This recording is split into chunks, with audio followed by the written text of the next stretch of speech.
مسجد حرام سے مسجد اقصی تک حضور براق پہ گئے. مسجد اقصی سے پہلے آسمان تک نور کی سیڑھی پہ گئے.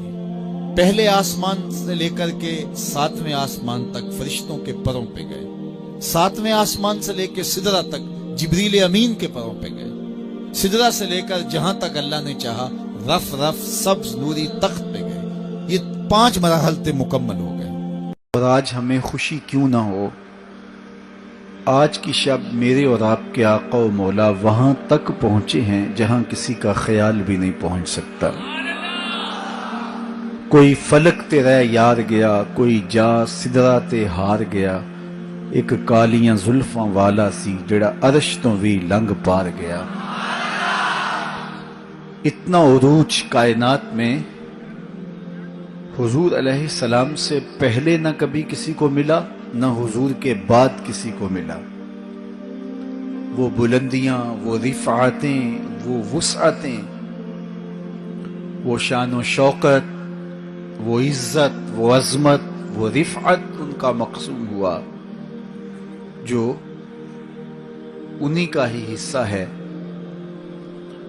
اور اللہ تعالیٰ جل شانہ نے اتنا نوازا کہ کوئی کمی باقی نہیں رہی.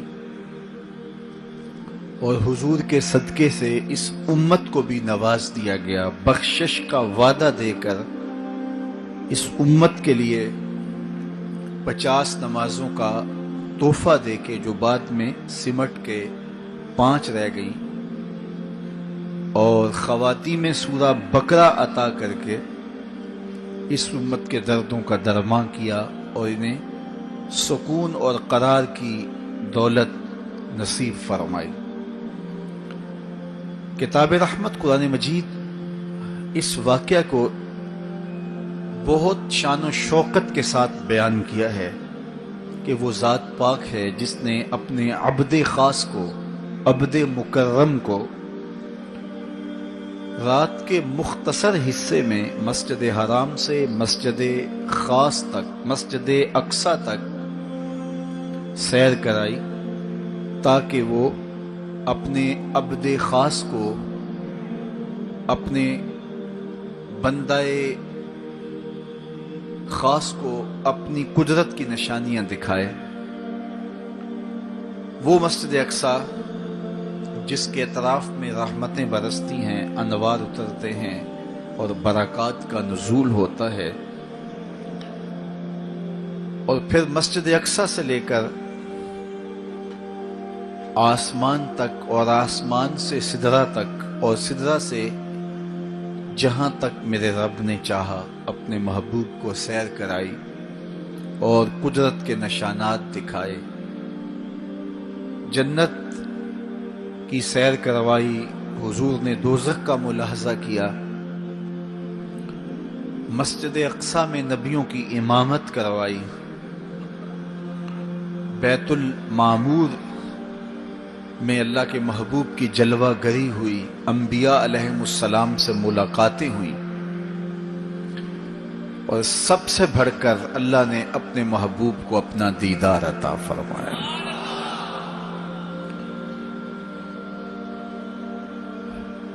اب اس سرعت کے ساتھ، جس تیزی کے ساتھ حضور علیہ السلام تشریف لے گئے کہ رات کا مختصر حصہ تھا، قلیل وقت میں حضور گئے بھی ہیں اور آئے بھی ہیں. اور یہ ایک بہت بڑا امتحان تھا لوگوں کے لیے. کھرے اور کھوٹے کی پہچان ہونی تھی، لوگوں کے ایمان کا امتحان تھا، اور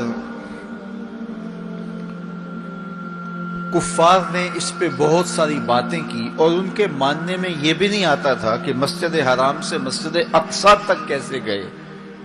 ابو جہل نے گلی گلی جا کے پروپیگنڈا کیا کہ ہمارا کون سا مسجد اقصی میں آنا جانا نہیں ہے، تو 1 مہینہ جاتے ہوئے لگتا ہے، 1 مہینہ آتے ہوئے لگتا ہے، تو چھو کے بھی آنا ہو تو 2 ماہ چاہیے. اور یہ رات کے مختصر وقفے میں وہاں سے ہو کر آنے کی بات کر رہے ہیں، تو یہ کیسے ہم تسلیم کریں، یہ باتیں کیسے مان لیں؟ تو وہ مسجد حرام سے لے کے مسجد اقصی تک حضور علیہ السلام کے جانے اور آنے کو نہیں مانتے تھے، اور ماننے والوں نے کہا سر عرش بھی گئے ہیں اور واپس آئے ہیں، ہم اسے بھی مانتے ہیں۔ ابو جہل نے گلی گلی جا کے کہا، اور اس نے یہ سمجھا کہ یہ میرے ہاتھ ایک چیز آ گئی ہے جس سے میں لوگوں کو حضور سے دور کر سکوں، اور وہ پوچھتا پھرتا تھا بتاؤ یہ بات ماننے میں آتی ہے؟ اچانک حضرت ابو بکر صدیق رضی اللہ تعالیٰ عنہ سے ملاقات ہو گئی، تو کہا ابو بکر تم ہی بتاؤ، اگر کوئی کہے کہ رات کے مختصر حصے میں گیا بھی ہوں اور پلٹ کے بھی آیا ہوں تو یہ بات ماننے میں آتی ہے؟ تو فرمایا بالکل ماننے میں نہیں آتی، چھو کے بھی آنا ہو تو 2 ماہ چاہیے۔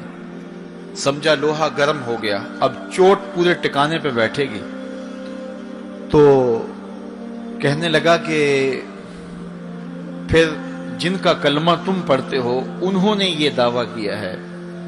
تو حضرت ابو بکر صدیق فرماتے ہیں کہ وہ اس سے بھی عجیب کرے تو میں وہ بھی ماننے کو تیار ہوں، وہ تو آسمان کی خبریں دیتے ہیں، ہم وہ بھی مانتے ہیں۔ تو محبت والوں کے لیے، ایمان والوں کے لیے تو یہ قابل تعجب نہیں ہے۔ قرآن بتاتا ہے کہ حضرت سلیمان علیہ السلام نے کہا کہ مجھے تخت بلقیس چاہیے، تو ایک جن کھڑا ہو گیا، حضرت یہ خدمت میں سر انجام دیتا ہوں، کب تک لے کر آؤ گے؟ اس نے کہا دوپہر تک لے آؤں گا، مجلس برخاست ہونے سے پہلے پہلے تخت حاضر کر دوں گا۔ اور وہ کوئی ڈبیا نہیں تھی کہ جیب میں ڈال کے لے آنی ہو، وہ تخت اتنا بڑا تھا کہ 60 ہاتھ چوڑا تھا، 80 ہاتھ لمبا تھا اور کئی ہاتھ موٹا تھا، 7 کوٹریوں میں مکفل تھا، پہرے دار کھڑے تھے، 1 مہینے کی مسافت پہ تھا۔ اس کو جیب میں بھی ڈال کے لانا ہو تو پھر بھی 2 ماہ چاہیے، لیکن وہ اتنا بڑا تخت، اس کو وہاں سے لانا کوئی تماشا لبے بام تو نہیں تھا۔ لیکن جن نے کہا حضرت میں مجلس برخاست ہونے سے پہلے پہلے وہ تخت حاضر کر دیتا ہوں۔ قرآن نے ساری تفصیل سورہ النمل میں بیان کی۔ اب کتنی بڑی پیشکش تھی، لیکن حضرت سلیمان نے کہا نہیں، مجھے اس سے بھی پہلے چاہیے۔ پھر وہ اٹھا جس کے سینے میں کتاب اللہ کا علم تھا، قال الذی عندہ علم من الکتاب۔ مفسرین نے ان کا نام آصب بن برخیہ بتایا ہے، جو حضرت سلیمان کا صحابی تھا۔ اس نے کہا حضرت میں یہ سعادت اپنے ذمے لینا چاہتا ہوں، آپ کو اگر جلدی چاہیے تو میں لے آتا ہوں۔ تو آپ نے فرمایا وہ تو دوپہر تک کا ٹائم دے رہا، بتاؤ تم کب لاؤ گے؟ تو وہ شخص جو زبور کا عالم تھا اور حضرت سلیمان علیہ السلام کا صحابی تھا، وہ بولا انا آتی کا بہی قبل ان یرتد الیک طرفک، حضور آپ آنکھ بعد میں جھپکیں گے، تخت پہلے حاضر ہوگا۔ اور حضرت سلیمان نے ابھی آنکھ جھپکی نہیں تھی، تخت سامنے پڑا ہوا تھا۔ بے ساختہ پکارا ھذا من فضل ربی، یہ میرے رب کا فضل ہے کہ جس نے میرے ماننے والے کو یہ روحانی طاقت اور توانائی نصیب کر دی۔ میں آپ سے کہتا ہوں کہ حضرت سلیمان کے امتی کی یہ شان ہے کہ 1 مہینے کی مسافت پر پڑا ہوا تخت آنکھ جھپکنے سے پہلے حاضر کر دیتا ہے، اور خود سلیمان مقتدی بن کے مسجد اقصی میں جس امام کے پیچھے کھڑے ہوں، اس امام کی شان کا عالم کیا ہوگا، ان کی رفعتوں کا عالم کیا ہوگا۔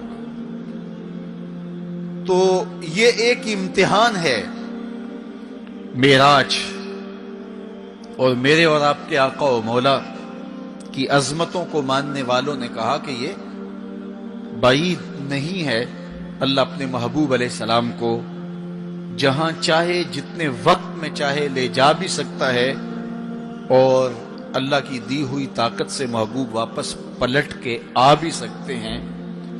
لوگوں نے یہ کہا کہ جسم اتنی سرعت کے ساتھ اگر محو سفر ہو تو تحلیل ہو جائے، تو میاں تخت سلیمان تحلیل نہیں ہوا، اور یہ حضرت سلیمان کے مقتدی کی تخت بلقیس جو ہے وہ تحلیل نہیں ہوا، اور یہ حضرت سلیمان کے مقتدی کی روحانی قوتوں کا کرشمہ ہے۔ تو جب ان کے مقتدی کی قوتوں کا یہ کرشمہ ہے تو ان کے امام کی طاقتوں کا عالم کیا ہوگا اور رفتوں کا عالم کیا ہوگا۔ باقی یہ دعویٰ میرے رب کا ہے، سبحان الذی اسری بعبد، وہ ذات پاک ہے جس نے اپنے عبد خاص کو سیر کرائی۔ اور پھر دنیا ورطہ حیرت میں ہے کہ اتنے مختصر حصے میں، اتنے قلیل وقت میں کیسے گئے اور کیسے پلٹ کے آئے۔ اور میرے رب نے کہا کہ سن لو، یہ میرے محبوب کا سفر نہیں ہے، یہ میرے محبوب کی سیر ہے۔ سبحان الذی اسری، یہ میرے محبوب کا سفر نہیں ہے، یہ میرے محبوب کی سیر ہے۔ اور آپ جانتے ہیں سفر اور سیر میں فرق، سفر تیزی کے ساتھ کیا جاتا ہے۔ میں اب جو فاصلہ طے کر کے آیا ہوں، تو اگر میں سیر کی غرض سے یہاں آتا تو مجھے 2 گھنٹے لگتے، اور اگر میں گاڑی پہ بھی آتا تو پھر بھی مجھے کم از کم پونا گھنٹہ چاہیے تھا، لیکن میں 15-20 منٹ میں یہاں پہنچنے کی کوشش کی ہے، کیونکہ میری نگاہ میں ایک تھا کہ میں نے دیے گئے وقت کے مطابق یہاں پہنچنا ہے۔ وہ تو باہر بے تحاشا رش نہ ہوتا تو میں وقت سے 5 منٹ پہلے ہی پہنچ پاتا۔ تو میں دائیں بائیں سے بے نیاز ہو کے اپنی منزل پہ نگاہیں گاڑے ہوئے سرپٹ دوڑ رہا تھا اور یہاں تک آ پہنچا۔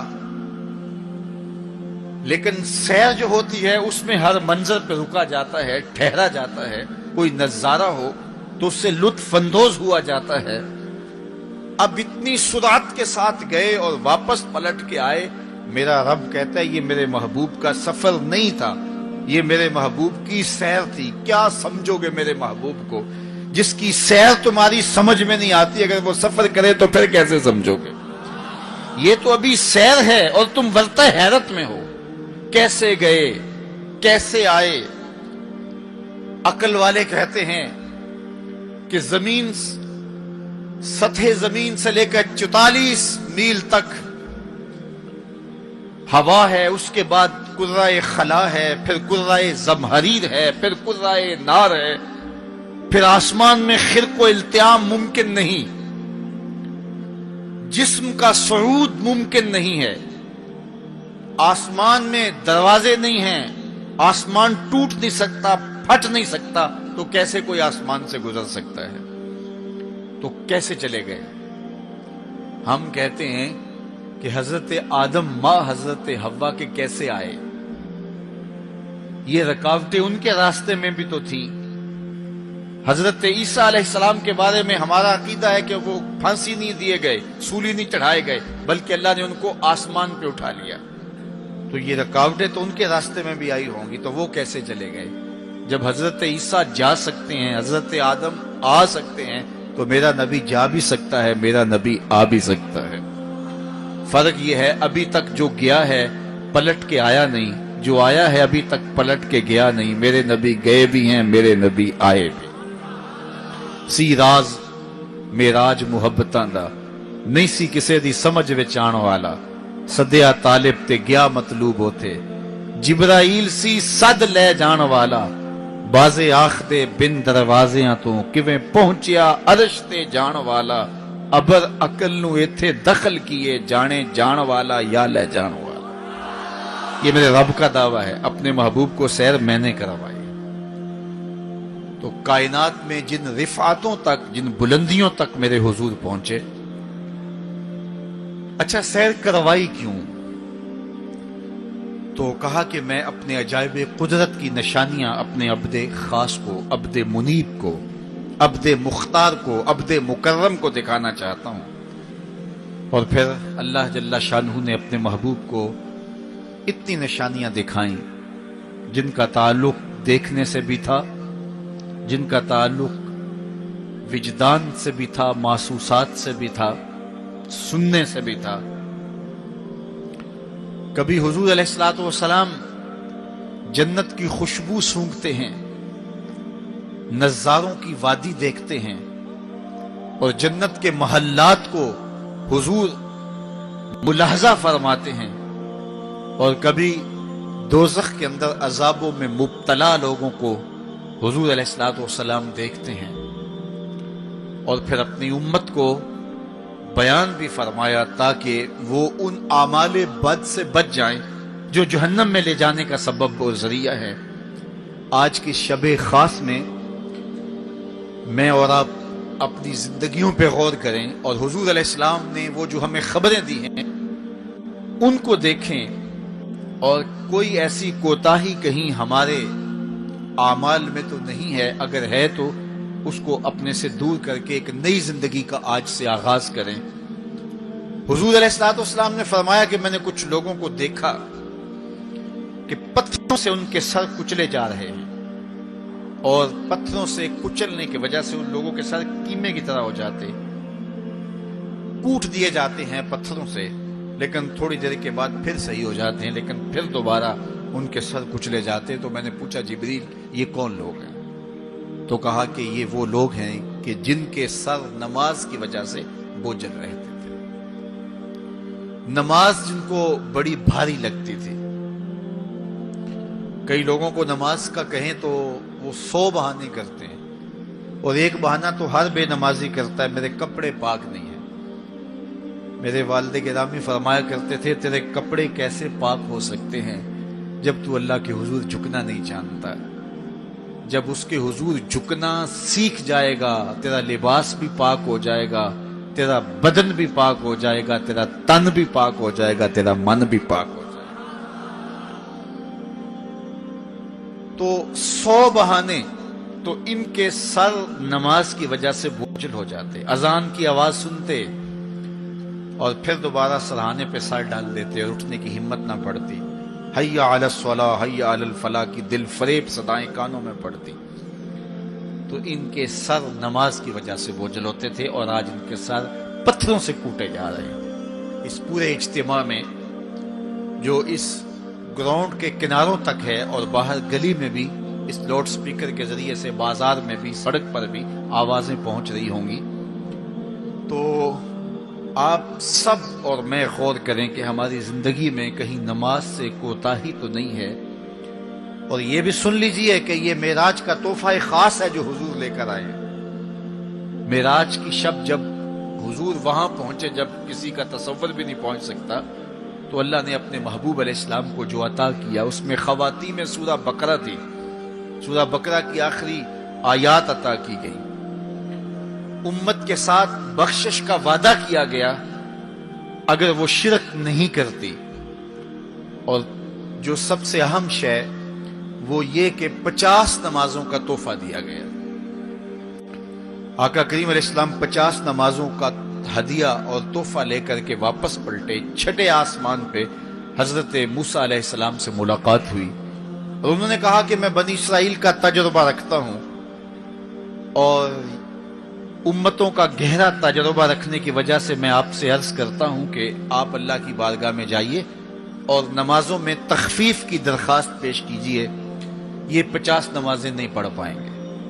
تو حضرت موسیٰ علیہ السلام کے کہنے پہ حضور دوبارہ بارگاہ عزدی میں حاضر ہوئے اور عرض کی، تو 5 نمازوں کی رخصت ہو گئی، 45 رہ گئی، تو واپس پلٹے تو حضرت موسیٰ علیہ السلام نے پھر کہا کہ یہ 45 بھی نہیں پڑھ سکیں گے، آپ اللہ کی بارگاہ میں دوبارہ تخفیف کی درخواست پیش کیجیے۔ تو حضور دوبارہ جاتے، پھر آئے، پھر انہوں نے کہا، 9 مرتبہ واپس بھیجا، اور 50 سے 5 نمازیں رہ گئی۔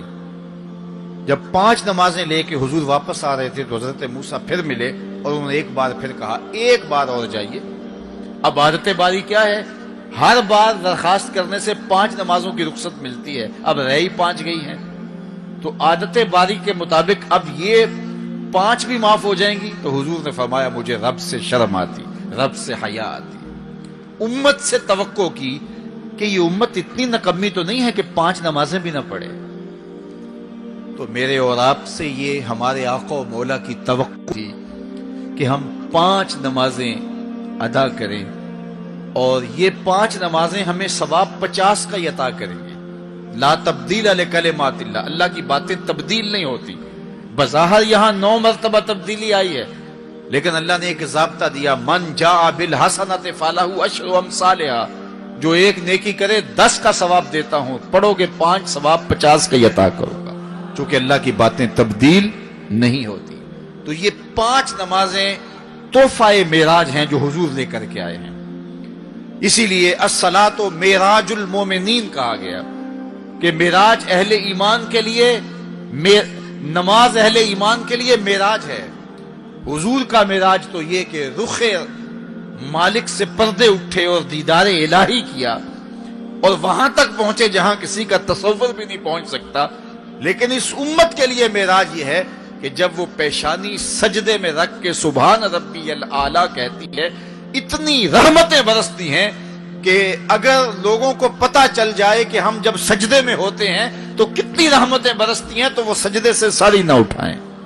اتنی رحمتوں کا نزول ہوتا ہے. اس لیے اس امت کا معراج یہ ہے کہ یہ 5 گانا نماز شعار زندگی بنا لے، کبھی بھی نماز قضا نہ ہونے دے. اپنی زندگی میں نمازوں کو اس طرح شامل کرے کہ نماز کا وقت آئے تو بے چینی ہو کہ نماز کی ادائیگی ہو، اور ایک نماز کے بعد دوسری نماز کا انتظار کرنے لگ جائیں.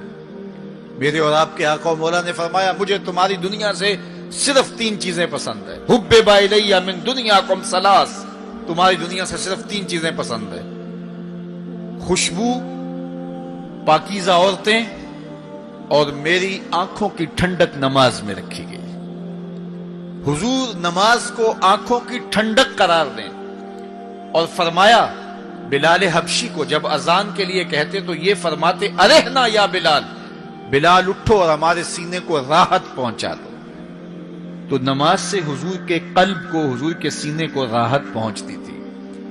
میں اور آپ جتنے لوگ یہاں آئے ہیں، اور جس ہجوم کے ساتھ، جس شوق کے ساتھ، جس ولولے کے ساتھ اور جس محبت کے ساتھ آئے ہیں، یقیناً آپ اور میں حضور کو راضی کرنے آئے ہیں، اپنے رب کو راضی کرنے آئے ہیں، آقائے دو عالم کی رضا کے حصول کے لیے ہم آئے ہیں.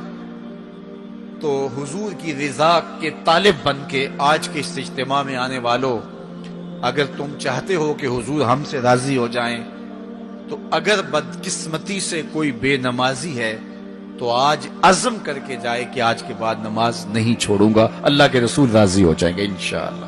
چونکہ حضور نے نماز کو اپنی آنکھوں کی ٹھنڈک قرار دیا ہے، اپنے دل کا قرار نماز کو قرار دیا. ارحنا یا بلال، بلال ہمیں راحت پہنچا دو اذان دے کے. تو یہ حضور کے لیے راحت کا سبب تھا.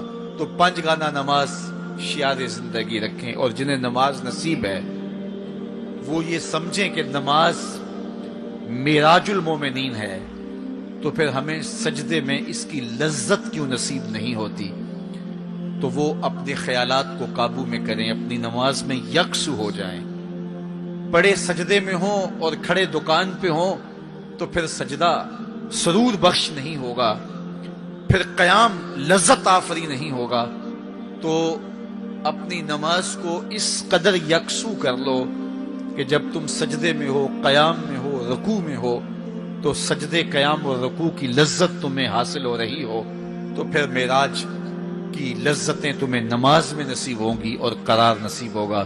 تو کہا میں نے کچھ لوگوں کو دیکھا کہ ان کے سر کوٹے جا رہے ہیں، اور میں نے پوچھا یہ کون لوگ ہیں؟ تو کہا یہ وہ لوگ ہیں کہ جو نماز نہیں پڑھا کرتے تھے، جن کے سر نماز سے بوجھل رہتے تھے. پھر کچھ لوگوں کو دیکھا معراج کی شب، فرماتے ہیں کہ ان کے آگے اور پیچھے چیتھڑے بندھے ہوئے ہیں، اور وہ کانٹے دار جھاڑیاں تھوہر کھا رہے ہیں، کڑوی جھاڑیاں کھا رہے ہیں، اور گرم پتھر چاٹ رہے ہیں اور کھا رہے ہیں. تو میں نے پوچھا کہ یہ کون بد نصیب لوگ ہیں؟ تو کہا یہ وہ لوگ ہیں جو اپنے مال کا صدقہ نہیں دیا کرتے تھے، مال کی زکوٰۃ نہ ادا کرنے والے، سخت عذاب میں مبتلا ہوں گے اور اللہ کے قہر و غضب کا شکار ہوں گے۔ اور پھر فرمایا میں نے ایسے لوگوں کو بھی دیکھا کہ جن کے سامنے انواع و اقسام کے کھانے پڑے ہوئے ہیں، ہنڈیا کے اندر اچھے تازہ اور خوشبودار معقولات موجود ہیں، لیکن وہ ان کو نہیں لے رہے، بلکہ بدبودار سڑا ہوا گوشت کہیں پڑا ہے اور وہ اس کو اٹھا اٹھا کے کھا رہے ہیں۔ تو مجھے حیرت ہوئی، تو میں نے جبریل سے پوچھا کہ یہ کون بد نصیب لوگ ہیں کہ ان کے سامنے بھنا ہوا تازہ گوشت موجود ہے، خوشبودار گوشت موجود ہے، لیکن یہ اس بدبودار اور متعفن میں ہاتھ مار رہے ہیں۔ تو کہا یہ آپ کی امت کے وہ بد نصیب لوگ ہیں کہ جن کو پاک طاہر اور پاکیزہ بیویاں میسر تھی، لیکن اس کے باوجود وہ ناپاک عورتوں کے بستروں پہ راتیں بسر کرتے تھے۔ دور موجود کے اندر برائی اور بدی تیزی کے ساتھ پھیلتی چلی جا رہی ہے، اور جدید ذرائع ابلاغ نے، جس میں سوشل میڈیا پیش ہے، آنکھوں سے حیا تو چھین ہی لیا ہے، خیالوں کی پاکیزگی تو چھین ہی لی ہے، عصمت کے جوہر پر اتنی تیزی سے یہ آلات حملہ آور ہیں کہ اپنی نئی نسلوں کو بچانا اور ان کی حفاظت کرنا بہت ضروری ہو گیا ہے۔ میری اور آپ کی ذمہ داری ہے کہ ہم اپنی اولادوں پر گہری نظر رکھیں اور ان کی حفاظت کریں، چونکہ اگر عصمت کا جوہر محفوظ نہ رہا تو پھر پلے کچھ بھی نہیں رہا، اگر آبرو سلامت نہیں رہی تو پھر پلے کچھ بھی نہیں رہا۔ قیامت کے دن ان لوگوں کو اس صورت کے اندر لایا جائے گا کہ وہ یہ غلیظ کھانے کھا رہے ہوں گے، اور ذلت اور رسوائی کی وہ زندگی ان کو سہنا پڑے گی، اور اللہ کے قہر و غضب کا شکار ہونا پڑے گا۔ اپنی خلوت کو اور اپنی جلوت کو پاکیزہ رکھنے کی کوشش کرو، اور اللہ کی رضا اپنا مقصود زندگی بنا لو۔ وہ آنکھ جو غیر محرم کو شہوت کی نظر سے دیکھتی ہے، قیامت کے دن جہنم کی آگ سے بھر دی جائے گی۔ اپنے خیالوں کو بھی پاکیزہ کرو، اپنی سوچوں کو بھی پاکیزہ کرو، اور اپنی زندگی کی ایک ایک ساعت کو اپنے مالک کے حضور پیش کرو، اور اللہ سے توفیق مانگو خیر کی اور برکت اور رحمت کی۔ جب انسان کی نگاہ پاک نہیں رہتی تو خیال پراگندہ ہوتے ہیں، خیالات کی ناپاکیزگی اس کی عصمت کے جوہر پہ حملہ آور ہوتی ہے، اور شیطان کے لیے یہ بڑی خوشی کی بات ہے کہ کوئی نوجوان اپنی عصمت اور اپنی آبرو کو داؤ پہ لگا دے۔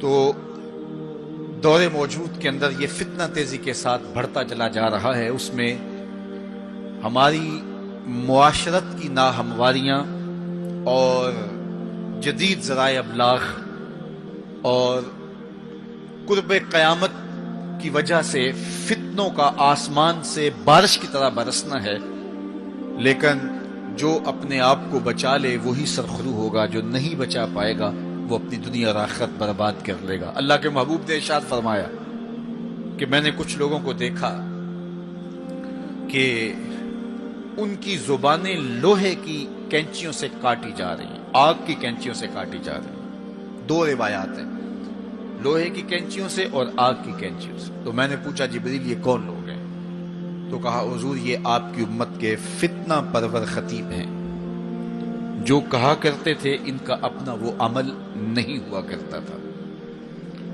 لوگوں کے اندر فتنہ اور فساد بپا کرنے والے لوگ، جن کی زبان کی تلخیاں معاشروں کے اندر تفریق پیدا کرتی ہیں، بھائی بھائی سے لڑ پڑتا ہے، میاں بیوی کے درمیان تفریق پیدا کر دیتے ہیں، نفرت کی چنگاریاں ان کی زبان اگلتی ہے، اور ان کے لہجے لوگوں کے اندر تفریق، تشدد، افتراق اور فرقہ بندیاں پیدا کرتے ہیں۔ تو ایسے لوگ قیامت کے دن ان کی زبانیں لوہے کی کینچیوں سے کاٹ دی جائیں گی، جس کی صورت اللہ کے محبوب پہلے ہی ملاحظہ فرما چکے۔ تو بدترین اس امت کے لوگ بھی علماء ہیں، اور بہترین اس امت کے لوگ بھی علماء ہیں۔ فتنہ انہی سے شروع ہوتا ہے اور انہی میں پلٹتا ہے۔ ان کے پاس بیٹھنے سے خیر ملتی ہے اگر وہ خیر کی راہوں کے مسافر ہوں، اور اگر یہ طبقہ خراب ہو جائے اور شر پہ اتر آ جائے، شر پہ اتر آئے، تو پھر سب سے زیادہ شر بھی انہی کے دامن سے پھوٹتی ہے۔ ان کی زبان جب زہر اگلنے لگے اور ان کے لفظ شعلے بن جائیں تو معاشرے بسم ہو کے رہ جاتے ہیں اور معاشرے جل کے خاشاک ہو جاتے ہیں۔ اس لیے خاص طور پہ اس طبقے کو اپنا ہمیشہ محاسبہ کرنے کی ضرورت ہے کہ ہمارے عمل سے، ہمارے رویے سے، طرز زندگی سے، ہماری گفتگو سے، ہمارے کسی لہجے سے کسی کے لیے تفریق، تشتت، افتراق اور لڑائی پیدا نہ ہو۔ تو یہ بات بہت ہی اہم ہے جو اللہ کے محبوب علیہ الصلوۃ والسلام نے بیان فرمائی۔ اللہ کے محبوب علیہ السلام فرماتے ہیں میں نے ایک منظر دیکھا کہ ایک سوراخ ہے، اس سے ایک بیل نکلتا ہے، نکلنے کے بعد دوبارہ گھسنے کی کوشش کرتا ہے لیکن گھس نہیں پاتا۔ تو میں نے جبریل سے پوچھا کہ یہ کیا ماجرا ہے؟ تو جبریل نے کہا کہ حضور یہ ان لوگوں کی مثال بیان کی ہے جو زبان سے بڑا بول نکال دیتے ہیں اور پھر دوبارہ اس کو لینا چاہتے ہیں تو پھر وہ واپسی نہیں ہو سکتی۔ بعض اوقات آپ کوئی ایسی بات کر دیتے ہیں جس سے فتنہ پھیلنا شروع ہو جاتا ہے، جس سے شر پھیلنا شروع ہو جاتی ہے، جس سے معاشرے کے اندر تشتت اور افتراق پیدا ہونا شروع ہو جاتا ہے، جس سے لوگ آپس میں الجھ پڑتے ہیں۔ تو آپ آرام سے زبان سے کوئی جملہ نکال دیتے ہیں لیکن بعد میں اس کو واپس لینا چاہیں لیکن وہ شر پھیل چکی ہوتی ہے۔ تو اسی لیے ہمارے بزرگوں نے ہمیں یہ کہا ہے کہ بولنے سے پہلے 100 مرتبہ بات کو تول لو، غور کر لو، فکر کر لو۔ کمان سے تیر نہ نکلا ہو، آپ کے پاس اختیار ہوتا ہے کہ جب چاہو اس کو پھینک لو، لیکن جب آپ کمان سے تیر چھوڑ چکے ہوں تو پھر آپ کا اختیار ختم ہو جاتا ہے۔ پھر وہ زخمی کرے، کسی کی موت کا سبب بنے یا وہ تیر ضائع چلا جائے، پھر تمہارا اختیار نہیں ہوتا۔ تو بولنے سے قبل ضرور سوچو کہ میری زبان سے نکلا ہوا کوئی جملہ اس معاشرے پر کیا اثر پیدا کرے گا، اور جب زبان سے جملہ نکل گیا تو پھر آپ کے اختیار میں نہیں ہے۔ تو یہ بہت ضروری ہے۔ اس وقت ہر بندہ جو زبان میں آئے بول دیتا ہے، ہر بندے کو اس وقت بولنے کی جو لت ہے، اور آج کل تو وہ سوشل میڈیا کے اوپر جو من میں آیا تنہائی میں وہ لکھ دیا اور لکھ کے معاشرے کے اندر لوگوں کے اندر وہ چیز وائرل کر دی، جس طرح کی تصویر چاہا ڈال دی، لیکن پھر بعد میں وہ آپ کے اختیار میں چیز نہیں رہتی ہے۔ بلکہ اب تو اتنے بخسیس اور اتنے نیچ فطرت کے لوگ بھی سوشل میڈیا پہ بیٹھے ہوئے ہیں۔ کسی زمانے کے اندر جو گندے مزاج کے لوگ ہوتے تھے وہ واش روم کے اندر بیٹھ کر کے چھپ کے اپنے خب سے باطن کا اظہار کرتے تھے، اور واش روم کی دیواروں کے اوپر جو ان کے من میں غلاظت ہوتی وہ لکھ دیا کرتے تھے۔ پبلک واش رومز کے اندر ایسے مناظر آپ نے بھی دیکھے ہوں گے کہ انسانیت کا سر شرم سے جھک جاتا ہے۔ ایسے چھوٹی سوچ کے لوگ وہاں بیٹھ کر کے جو ہے وہ لکھ دیا کرتے تھے۔ اب وہی لوگ، ان کو ایک سوشل میڈیا کا پلیٹ فارم مل گیا ہے اور وہ یہاں اپنے بند کمرے میں جو چاہیں لکھ کے اس کے اوپر ڈال دیں، اور اس کی شر اور اس کا فساد اور اس کی غلاظت، اس کی گندگی کے چھینٹے کہاں کہاں تک پہنچتے ہیں ان کو اس سے غرض نہیں ہوتی۔ تو ایک ایک حرف جو زبان سے نکلتا ہے، تمہارے قلم سے نکلا ہوا ایک ایک جملہ، اس کا حساب ہونا ہے قیامت کے دن۔ ایک ایک چیز کے بارے میں پوچھا جائے گا۔ اور آج اگر تم سوشل میڈیا پہ کوئی بات چھوڑتے ہو یا کسی مجمع عام کے اندر کوئی بات کرتے ہو یا تنہائی کے اندر کوئی بات کرتے ہو اور پھر اس کی شر پھیلتی ہے، تو وہ شر تو پھر سفر کرتی رہے گی۔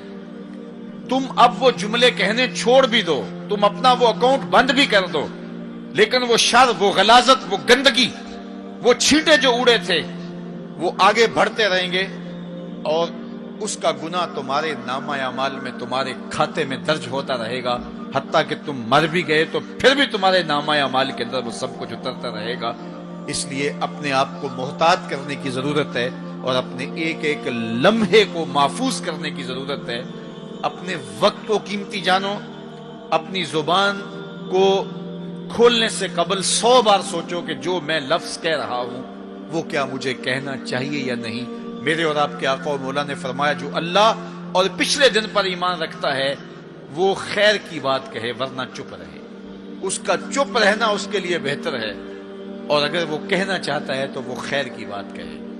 تو فرمایا میں نے وہاں بیل نکلتے ہوئے دیکھا اور پھر دوبارہ گھسنا چاہتا ہے تو گھس نہیں پاتا، تو کہا جبریل نے کہ یہ وہ بول ہے جو زبان سے نکالا جا چکا ہے، اب دوبارہ زبان میں اس کو داخل نہیں کیا جا سکتا۔ اور مختلف صورتیں حضور نے دیکھی، لوگوں کو عذابوں کے اندر مبتلا دیکھا، لوگوں کو تکلیفوں کے اندر مبتلا دیکھا، کسی کو خون کی نہر کے اندر غوطے کھاتے دیکھا، کسی کے پیٹ کے اندر سانپ دیکھے۔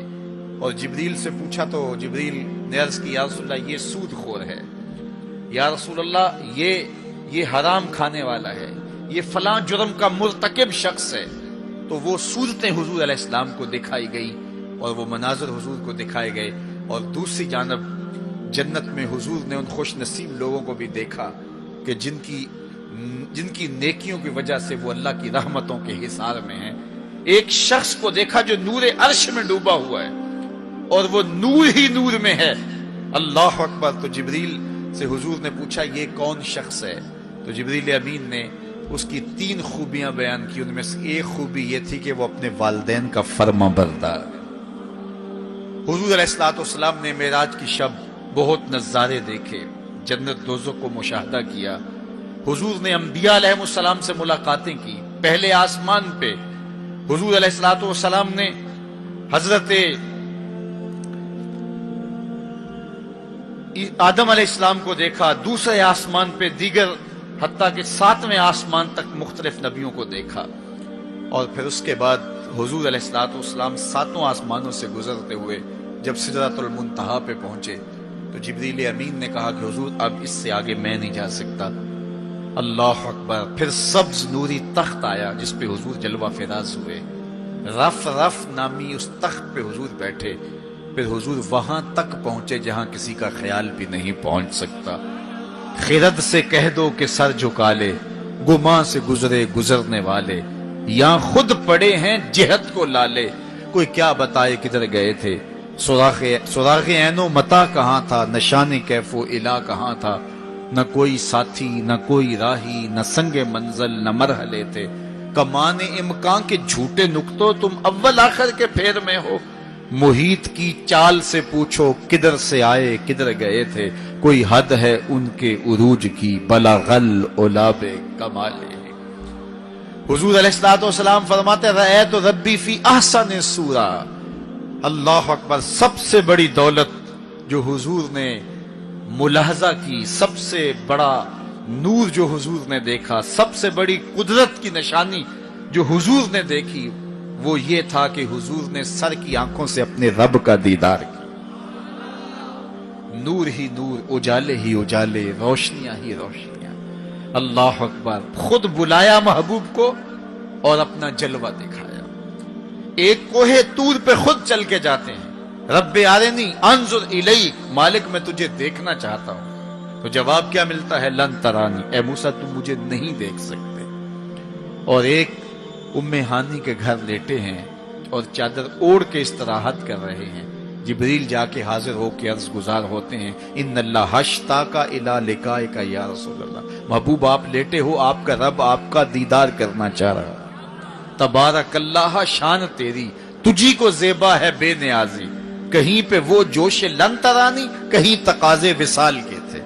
ایک کوہ طور پہ خود چل کے جاتا ہے اور دیدار کی طلب کرتا ہے، مالک میں تجھے دیکھنا چاہتا ہوں۔ جواب کیا ملتا ہے؟ لن ترانی، اے موسیٰ تم نہیں دیکھ سکتے۔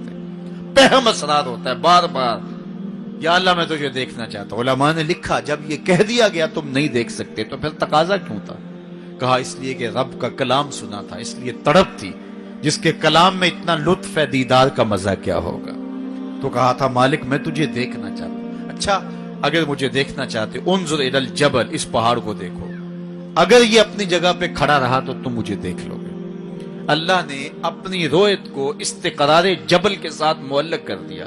علامہ سعد الدین تفتازانی علیہ رحمہ نے شرح عقائد نصفیہ میں اس پہ گفتگو کی ہے کہ ممکن کے ساتھ معلق بھی ممکن ہوتا ہے۔ گویا اللہ کا دیدار ممکن ہے. تو اللہ تعالیٰ جل شانہ نے کہا کہ اس پہاڑ کو دیکھو، یہ اگر اپنی جگہ ٹھہرا رہا تو تم مجھے دیکھ لو گے. یہ الگ بات ہے کہ وہ پہاڑ ٹھہر نہ سکا، اللہ کے جلووں کی تاب نہ لا سکا. اللہ تعالیٰ نے اس پہاڑ پہ جب اپنی تجلی کا نزول کیا، اور وہ بھی تجلی ذاتی نہیں تھی، تجلی صفاتی، اور اس کا بھی عکس، پرتو، ظل اور سایہ اس پہاڑ پہ ڈالا، اور پہاڑ اس جلوے کی تاب نہیں لا سکا. طور جلنے لگا. خر موسیٰ صائقہ قرآن بتاتا ہے. حضرت موسیٰ علیہ السلام بھی بے ہوشی کی کیفیت میں زمین پر تشریف فرما ہو گئے. اللہ اکبر. اس کے بعد جب ہوش میں آئے تو حضرت موسیٰ اللہ کی بارگاہ میں عرض گزار ہے، مالک میں تیرے حضور توبہ کرتا ہوں، میں نے تقاضا ہی کیوں کیا. اللہ اکبر. جلووں کی تاب نہیں لا سکے، اور وہ تجلی ذاتی بھی نہیں تھی، تجلی صفاتی تھی، اور وہ بھی تجلی صفاتی کا عکس تھا، سایہ تھا، اور وہ بھی پہاڑ پہ پڑا. پہاڑ سے منعکس ہو کے حضرت موسیٰ علیہ السلام پہ آیا، لیکن تاب نہیں لا سکے. لیکن اللہ کے دیدار کا سرما تو آنکھوں میں لگ گیا تھا، ایک جھلک تو پڑی تھی. امام حلبی نے لکھا ہے کہ اس کے بعد حضرت موسیٰ کی نگاہوں کا عالم یہ تھا کہ کالی رات کے اندھیرے میں کالے پتھر پر کالے رنگ کی چیونٹی کو 9 فراسخ دور سے، ایک فرسخ 3 میل کا ہوتا ہے، 27 میل دور سے، تقریباً 50 کلومیٹر دور سے کالے رنگ کی چیونٹی کو کالے پتھر پر کالی رات کے اندھیرے میں چلتا ہوا دیکھ بھی لیتے تھے، اس کے قدموں کی آہٹ کو سن بھی لیتے تھے. یہ اللہ کا کلام سننے کی وجہ سے کانوں میں یہ سماعت آ گئی، اور اللہ کا دیدار کرنے کی وجہ سے آنکھوں میں یہ توانائی آ گئی کہ 50 کلومیٹر دور کالی رات کے اندھیرے میں، شب دہجور کی ظلمتوں میں، کالے رنگ کی چیونٹی کو چلتا ہوا دیکھتے بھی، اس کے قدموں کی سرسراہٹ کو سنتے بھی. یہ اس کی نظر کا کمال ہے جس نے تجلی صفاتی کا پرتو پہاڑ پہ پڑتے ہوئے دیکھا اور تاب نہ لا سکا، اور جو ذاتی تجلیوں میں گم رہا اور آنکھ بھی نہیں جھپکتا. اس محمد عربی کی نگاہوں کا عالم کیا ہوگا، ان کی نظروں کا عالم کیا ہوگا. اسی لیے فرمایا انی ارا ما لا ترون واسمع ما لا تسمعون. جو میں دیکھتا ہوں وہ تم نہیں دیکھتے، جو میں سنتا ہوں وہ تم نہیں سنتے. تو تجلی صفاتی کا پرتو پڑا ہو تو نظر اتنی تیز ہو جائے، اور تجلی ذاتی کا عکس جس نے دیکھا، تجلی ذاتی کے جلووں میں جو گم رہا ہو، تو اس کی نگاہوں کا عالم کیا ہے. اللہ اکبر. یہاں تو خر موسیٰ صائقہ ہے، وہاں کیا ہے، ما زاغ البصر وما طغى. آنکھ نہ ہی تو چندھیائی اور نہ حد ادب سے متجاوز ہوئی. کیسی آنکھ ہے، جب جلوائے محبوب دیکھا تو آنکھ چندھیائی بھی نہیں. آپ سورج کو دیکھیں اور وہ دوپہر پر ہو اور جو ہے وہ پورے جلال پر ہو تو آپ کی آنکھیں چندھیا جاتی ہیں، آپ دیکھ نہیں پاتے، آنکھوں میں پانی اتر آتا ہے. اب یہ آنکھیں کیسی تھیں کہ جب جلوائے جمال خدا دیکھا تو خدا کہہ رہا ہے، رب کہہ رہا ہے، ما زاغ البصر. کیسی آنکھیں ہیں کہ جو چندھیائی نہیں ہے، وما طغى، اور حد ادب سے متجاوز بھی نہیں ہوئی ہے. دنیا پر ایسا ہوتا ہے، کسی منظر کو کوئی نظر دیکھے تو نظر منظر کی تعریف کرتی ہے نا. کوئی نظارہ دیکھے تو ناظر تعریف کرتا ہے نا، واہ واہ کیسا نظارہ تھا، کیسا منظر تھا. دنیا کے اوپر یہی ہوتا آیا ہے. لوگ جاتے ہیں گلزاروں کو، پہاڑوں کو، کوساروں کو، وادیوں کو دیکھنے کے لیے، تو واپس پلٹتے ہیں تو کہتے ہیں کیا منظر تھا یار. پہاڑوں پہ جمی ہوئی برف، پھوٹتے جھرنے، بہتی ندیاں، کیا منظر تھا، کیا خوبصورت درخت تھے، اور درختوں کے اوپر کیا قدرت کے جمال کے رنگ تھے. اقبال بھی ایک منظر دیکھ کر آئے تو واپس کسی نے پوچھا کیا دیکھا وہاں، تو انہوں نے کہا من خدا را آنجا دیدم بے حجاب، میں نے اس کے جلوے وہاں بے نقاب دیکھے. تو جب کوئی ناظر کسی منظر کو دیکھتا ہے تو ناظر منظر کی تعریف کرتا ہے کہ واہ واہ کیسا منظر تھا، آنکھوں سے ہٹتا ہی نہیں ہے. یہ پہلی مرتبہ دنیا میں ایسا ہوا کہ ناظر نے منظر کو دیکھا تو منظر کہنے لگا واہ کیسی آنکھ ہے جو نہ چندھیاتی ہے نہ حد ادب سے گزرتی. یہ پہلی بار ایسا ہوا. ما زاغ البصر وما طغى.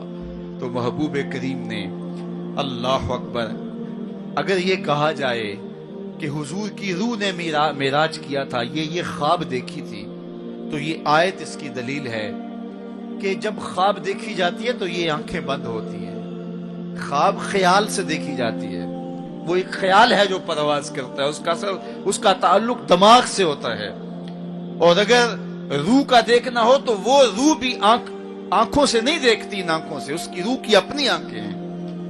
تو جب آنکھوں کا ذکر کیا کہ آنکھ چندھیائی نہیں اور حد ادب گزری نہیں، تو محبوب پتا چلا کہ جو جلوہ دیکھا تھا وہ خواب میں نہیں دیکھا تھا، وہ اس آنکھ نے دیکھا تھا.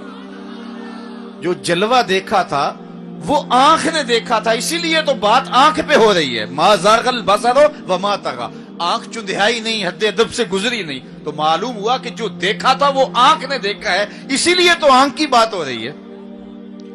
اور پھر ایک اور بات سنو، آگے قرآن کہتا ہے ما کذب الفؤاد ما رأى، جو آنکھ نے دیکھا دل نے اس کی تکذیب نہیں کی. یعنی جب آنکھ نے وہ جلوہ دیکھا تو آنکھ نے دل سے پوچھا کہ یہ وہی ہے، کیونکہ دل میں تو وہ پہلے ہی رہتا تھا، دل میں تو بسیرے پہلے ہی تھے، دل میں پہلے ہی تھے. دیکھو کسی نے کسی کو نہ دیکھا ہو اور وہ کسی کے ساتھ اس کو دیکھنے جائے، تو جس کے ساتھ وہ دیکھنے گیا اس نے دیکھا ہو تو اس کو لگے کہ یہ وہی ہے، تو وہ اس سے پوچھتا ہے جناب یہ وہی ہے، تو اس نے دیکھا ہو تو وہ تصدیق کر دیتا. اور اگر اس نے بھی نہ دیکھا ہو تو پھر اس سے کوئی پوچھتا بھی نہیں، چونکہ ہم بھئی ایک جیسے ہیں، تم نے بھی نہیں دیکھا میں نے بھی نہیں دیکھا. تو جب کسی نے پہلے دیکھا ہوا ہو تو پھر دوسرا اس کو پوچھتا ہے ہاں وہی ہے، اور وہ کہتا ہے ہاں وہی ہے. اور وہ یہ تب کہہ سکتا ہے کہ اس نے پہلے دیکھا ہو جب جمال الہی کو نگاہ مصطفیٰ نے دیکھا، تو نگاہ نے دل سے پوچھا یہ وہی ہے، یہ وہی ہے جو دل میں درد بن کے رہتا ہے، یہ وہی ہے.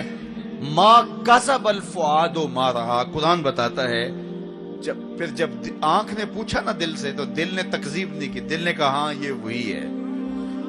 اب یہاں ایک جملہ کہتا ہوں اور میری تقریر یہاں اختتام کو بھی پہنچ جائے گی، تو یہ آپ کے لیے کافی کبھی غذا ہوگی اور روح کو سرشار رکھے گی. اور وہ یہ کہ جو دل میں رہتا ہو وہ آنکھوں کے سامنے آئے، اسے تو معراج کہتے ہیں.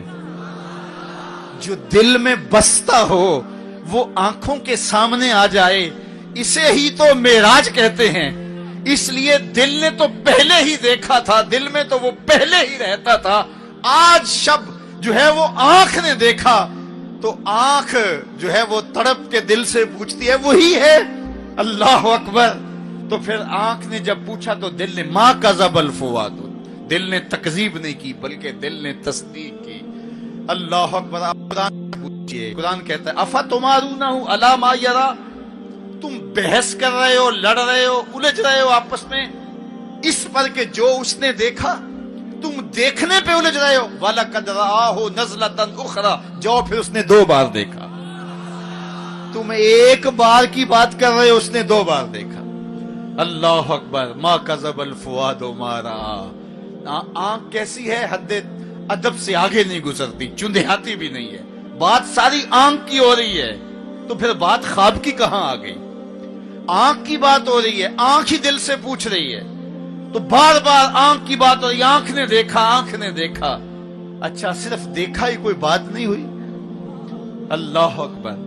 صرف دیکھا ہی کوئی بات نہیں ہوئی؟ قرآن سے پوچھتے ہیں، سورہ نجم اٹھاتے ہیں، فَأَوْحَى إِلَىٰ عَبْدِهِ مَا أَوْحَىٰ، کہاں باتیں بھی ہوئی تھی. اللہ اکبر. اب ساری توجہ ادھر ہوگی. کیا بات ہوئی؟ اعلامیہ کیا جاری ہوا؟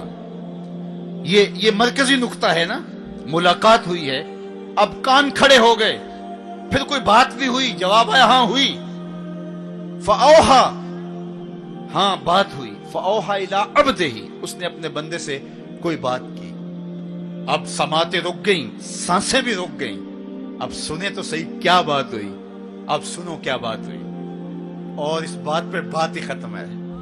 کیا لفظ ہیں اور کیا قرآن کا اسلوب ہے. قرآن تو واقعی اللہ کا کلام ہے. پھر ذرا سنیے ذرا کیا منظر ہے، لطف کیا ہے کہ ملاقات ہوئی. ملاقات کو قرآن بیان کر رہا ہے. آنکھ جھپکی نہیں ہے، بات قرآن بتا رہا ہے. آنکھ نہ جھپکی ہے نہ حد ادب سے آگے گزری ہے. یہاں ایک اور بات عرض کرنا چاہوں گا، حد ادب سے آگے نہیں گزری، حد ادب سے متجاوز نہیں ہوئی. تو یہ جملہ بتاتا ہے یہ جبریل سے ملاقات کی بات نہیں بتائی جا رہی، یہ رب سے ملاقات کی بات بتائی جا رہی ہے. یہ حد ادب کی جو بات ہے اس بات کو سمجھیں. پھر کہا، آنکھ نے پوچھا دل سے، دل نے کہا یہ وہی ہے. اللہ اکبر. آگے بڑھے، اب بات بھی کوئی ہوئی. کہا فاوحى الى عبده، اس نے اپنے بندے سے کوئی بات کی تھی. کوئی وہی کہتے ہیں اشارہ سریہ خفیہ، سرگوشی جسے کہتے ہیں، کسی کے کان میں کوئی بات کرنا. تو کہا پھر اس نے اپنے بندے سے کوئی بات بھی کی. کان کھڑے ہو گئے، سماعتیں رک گئی، سانسیں رک گئی. کیا بات ہوئی؟ جواب آیا ما اوہا، تمہیں کیا لگے جو بھی ہوئی. کرنے والے نے کی، سننے والے نے سنی. فاوحا الی عبدہ، اس نے اپنے عبد خاص سے پھر کوئی بات کی. کان رکے، جواب آیا ما اوہا، جو بھی ہوئی. جو بھی ہوئی کرنے والا جانے یا سننے والا جانے. سی راز میراج محبتاں دا نہیں کسے دی سمجھ وچ آن والا. سدیا طالب تے گیا مطلوب ہوتے، جبرائیل سی صد لے جان والا. بازے آخدے بن دروازیاں تو کمیں پہنچیا عرش تے جان والا. ابر عقل نو ایتھے دخل کیے، جانے جان والا یا لے جان والا. تو کہا جو بھی بات ہوئی وہ ہوئی ضرور. اللہ اکبر. لیکن اتنا سمجھ لو جو بھی بات ہوئی اس میں گناہگاروں کی بخشش کا پیکج ضرور تھا، اس میں گناہگاروں کی بخشش کی کہانی ضرور ہے. یہ بات اچھی طرح سمجھ لو. اس لیے تم خوشیاں منا رہے ہو، اسی لیے تمہارے چہرے کھلے ہیں معراج کی شب، کہ آج کی شب رب سے محبوب نے جو بات کی ہے اس میں گناہگاروں کی نجات کی ضمانت اپنے رب سے لی ہے. اللہ اکبر. تو وہ شان عطا کی، وہ رفعت نصیب ہوئی، وہ بلندیاں نصیب ہوئی جو کسی اور کا مقسوم نہیں ہے. ایک شب کا محفل معراج کیا، ساری زندگی ان کے نام پر درود پڑھتے رہیں، ان کے دین کے لیے اپنے آپ کو وقف کر دیں اور ایک ایک سانس ان کے نام کر دیں. حق کے شکر پھر بھی ادا نہ ہو، اس لیے کہ ہماری بخشش کی ضمانت اسی دہلیز سے ہوئی، اسی چوکھٹ سے ہوئی. یہ سارے اجالے، یہ ساری روشنیاں کائنات کے اندر جو آپ کو دکھائی دیتی ہیں